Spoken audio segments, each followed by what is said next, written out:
Seja bem-vindo ao canal Futebolaço, eu sou o Dieguinho. Então, rapaziada, tá entrando no ar mais um giro de notícias do meu, do seu, do nosso Clube de Regatas Vasco da Gama. Você que tá chegando aqui pela primeira vez, se inscreve no canal, ativa o sininho. Mas pra quê, Dieguinho? Para não perder os próximos vídeos. Segue a gente lá no Instagram, estamos fazendo um trabalho muito bacana por lá. E segue a gente também no Twitter, Dieguinho dá várias informações e opiniões também por lá. E chega deixando o seu like marotaço para dar aquela moral e ajudar na divulgação do vídeo. Bom, galera, temos temas importantes para trazer para vocês. Infelizmente, ontem o Vasco sofreu uma penhora milionária aí que vai complicar um pouco a vida do clube. Vamos falar também do Vasco participando do processo de licitação e querendo voltar também a administrar o Maracanã e a importância disso para a modernização e ampliação de São Januário. Vamos falar também do evento que vai ter logo mais às 11 horas da manhã na Vasco TV, o processo ali de abertura das contas do Vasco, balanço de 2020, de forma transparente para o torcedor do clube e alguns outros temas importantes. Então deixa o seu like aí no começo do vídeo, que eu sei que tu vai esquecer, e não esquece de se inscrever no canal e ativar o sininho das notificações, se for só a primeira vez por aqui. Peço para vocês um pouco de desconsideração, são 4h47 da manhã que eu tô gravando, então vou ter que falar um pouquinho mais baixo. A dona Maria tá dormindo no quarto ao lado aqui, beleza? Bom, a parada é a seguinte: hoje, às 11 horas da manhã, o Vasco vai fazer um evento de transparência e vai apresentar todas as contas da temporada de 2020, ainda da gestão Alexandre Campelo. A curiosidade fica muito pra gente, quanto torcedor, pra gente saber, primeiro, os reais efeitos da pandemia no Vasco na temporada passada e o real buraco do Vasco. A gente escuta muito falar que a dívida é 700, vai passar de 700. Acredito eu que às 11 horas da manhã a gente vai ter bem mais informações. Assim espero eu, porque é dessa forma que está sendo comunicado o evento, que vai ser uma coisa bem transparente e mostrando para o torcedor preto no branco como estão as contas do Vasco, beleza? Então é importante, se você não é inscrito ainda na Vasco TV, se inscreve lá e acompanha o evento mais tarde, beleza? Vamos trazer a parte super chata aqui. Informação dada pelos companheiros do Esporte News Mundo, ontem já de noite saiu uma penhora milionária, pouco mais de R$1.600.000 nas contas do Vasco.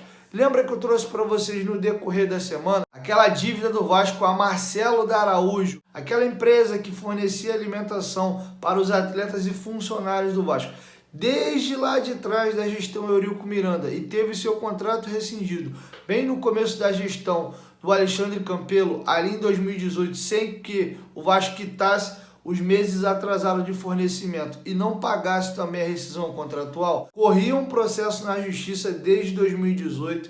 Em 2019 foi fechado um acordo pelo mesmo juiz que liberou a penhora hoje, o Dr. João Marcos Castelo Branco, e o Vasco se comprometeu a assumir um parcelamento da dívida. O Vasco não honrou o parcelamento e a empresa voltou à justiça novamente agora para penhorar as contas do Vasco. Eles pediram a penhora dos recebíveis do Vasco, tanto da Vasco TV, das fornecedoras da capa, premiações eventuais do Vasco da CBF, a cota de televisão do Vasco da Record TV e todas as receitas do Vasco. Inclusive, eles intimaram a CBF, a FERJ, a FIFA, a Becker Tilly, que é uma empresa que faz a negociação e apresenta para o pool de credores do Vasco, os recebíveis do Vasco, etc., que eles entreguem todos os recebíveis do Vasco, inclusive percentual de jogadores, as últimas vendas e transações do Vasco, porque eles querem a transparência de tudo aquilo que entra no clube para que eles possam receber esse montante. Qualquer novidade sobre o caso, eu trago para vocês aqui no canal. Bom, vamos falar um pouquinho aí da volta do Vasco ao Maracanã, ou de uma tentativa do Vasco de administrar o Maracanã. Vocês lembram que pós-período de Copa do Mundo houve um processo de licitação, a Odebrecht ficou responsável pelo gerenciamento do Maracanã, não mais a antiga Suderj, e Flamengo e Fluminense, após a Odebrecht devolver o consórcio Maracanã, eles passaram em conjunto a administrar o estádio. O Vasco ficou de fora.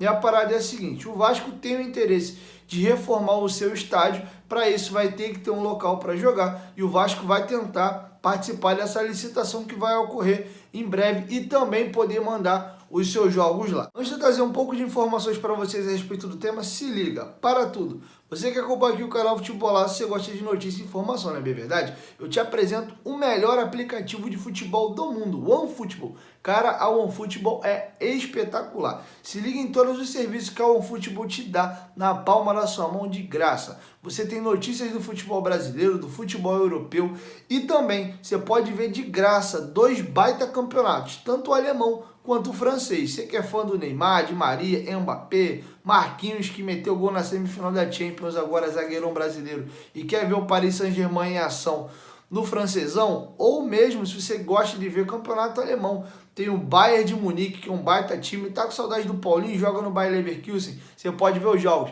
Quer ver o Haaland metendo um gol e comemorando naquela dancinha doida dele? Você também pode ver os jogos. E o mais bacana, você pode personalizar o aplicativo da OneFootball com o seu clube do coração. Aí toda vez que tiver uma notícia do Vascão, a OneFootball vai te mandar uma notificação na tela do seu celular e você vai ficar muito bem informado. Venha para o OneFootball. O OneFootball é parceiro do canal Futebolaço. O link está aqui no primeiro comentário fixado do vídeo. E para não ficar só nas minhas palavras sobre a tentativa de participação do consórcio Maracanã do Vasco, eu vou trazer para vocês uma entrevista que o nosso vice-presidente geral, Carlos Osório, deu à Super Rádio Tupi. Confere aí. Boa noite, Wellington. Boa noite, Wagner. Boa noite também ao Rubem e todos aqueles que nos acompanham aqui na nossa querida Super Rádio Tupi. Wellington, torcedor do Vasco, não tem motivos para preocupação. O Vasco participará do edital de licitação para a concessão do Maracanã. O presidente Jorge Salgado e eu estivemos com o governador Cláudio Castro para apresentar oficialmente a intenção do Vasco de participar da licitação do Maracanã. Tivemos também reunião de trabalho na semana passada com o secretário de Estado de Esportes, no qual abordamos a questão do Maracanã, o interesse do Vasco, e essa movimentação que foi anunciada hoje, da prorrogação do contrato de Flamengo e Fluminense, um contrato temporário por mais 6 meses, é uma movimentação normal. O governo do estado prepara o edital de concessão, o Maracanã está sem concessão desde que a Odebrecht saiu do Maracanã, foi excluída da concessão do Maracanã, o governo está preparando o edital deve ser lançado nos próximos 60 dias e o contrato do Flamengo e do Fluminense termina agora no início do mês. Então era necessária a prorrogação por 6 meses para dar tempo do lançamento do edital de licitação e da conclusão do processo licitatório. Ou seja, isso é uma coisa pontual, uma coisa temporária. O Vasco confia plenamente na palavra do governador do estado e participaremos da licitação do Maracanã. O Vasco, Wellington, você sabe, primeiro campeão do Maracanã, o Vasco é formador da lenda do Maracanã e o Vasco quer estar de volta ao Maracanã, não como inquilino, mas como um dos donos do Maracanã, que é de direito. E é isso que vai acontecer, Wellington. E o Vasco, além de voltar ao Maracanã, vai continuar com o São Januário, que trabalha junto aí da W Torre pela sua ampliação, né, Osório? Wellington, você sabe, São Januário é a casa do Vasco e nós temos todo o interesse em levar adiante o projeto que recebemos da administração anterior para renovação e ampliação do nosso estádio de São Januário. Esse projeto está em andamento, nós temos discussões com o parceiro privado para trabalharmos no detalhamento do projeto, posteriormente levar o projeto à aprovação das autoridades municipais, enquanto se trabalha na estrutura de financiamento dessa reforma. E a entrada e o retorno do Vasco para o Maracanã, como um dos donos do Maracanã, é estratégico também para isso. O Vasco vai ter uma posição diferenciada entre os demais clubes do Rio. Ele tem o seu estádio, colocará e mandará os seus jogos que entender em São Januário e também terá o palco do Maracanã, que é o maior palco do futebol mundial, para mandar os jogos que julgar necessário. Ou seja, o Vasco vai ter uma combinação muito interessante entre São Januário e o Maracanã, e isso vai certamente fazer a diferença para o aumento de receitas do clube e, claro, para o conforto de nossa torcida, Wellington. Bom, galera, dando um pouco da minha opinião aqui. Óbvio que o estádio do Maracanã sempre foi importante na história do Vasco, os clássicos sempre foram jogados lá e o Vasco conseguiu grandes conquistas utilizando o estádio. Lembra que eu trouxe para vocês no decorrer da semana que o Vasco está costurando uma parceria ali com aquele terreno que pertence à SEDAI, tentando utilizar verbas recebidas de uma lei de incentivo ao esporte para construir a sua própria Vila Olímpica, podendo levar algumas modalidades que hoje tem em São Januário para lá, e o Vasco agora também está tentando voltar a jogar no Maracanã.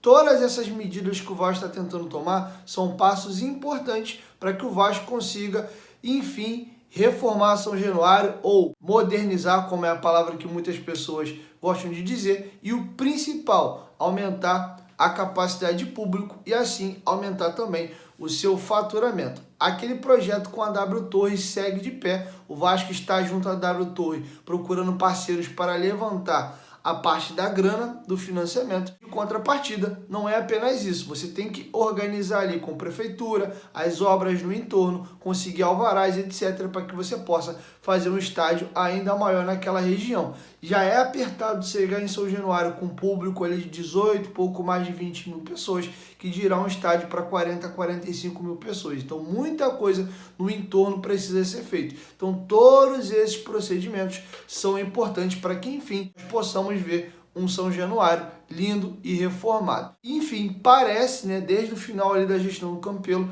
que agora a gente vai de fato ver o Vasco tendo o seu estádio novo. Sempre rola aquelas maquetes desde que eu sou moleque, vou fazer 28 anos agora em agosto, e desde novo eu sempre escuto historinha de reforma de São Januário, mas nunca sai do papel. Maquete, acho que você já viu um montão. Vamos torcer para dar certo. Bom, galera, é isso. Essas eram as informações que eu tinha para trazer para vocês. Logo mais, entre 2 e 3 horas, eu estou subindo um vídeo para vocês aqui, trazendo mais informações, principalmente os desdobramentos ali desse evento que vai ter na Vasco TV, dando um pouco da minha opinião e trazendo um pouco de informações, beleza?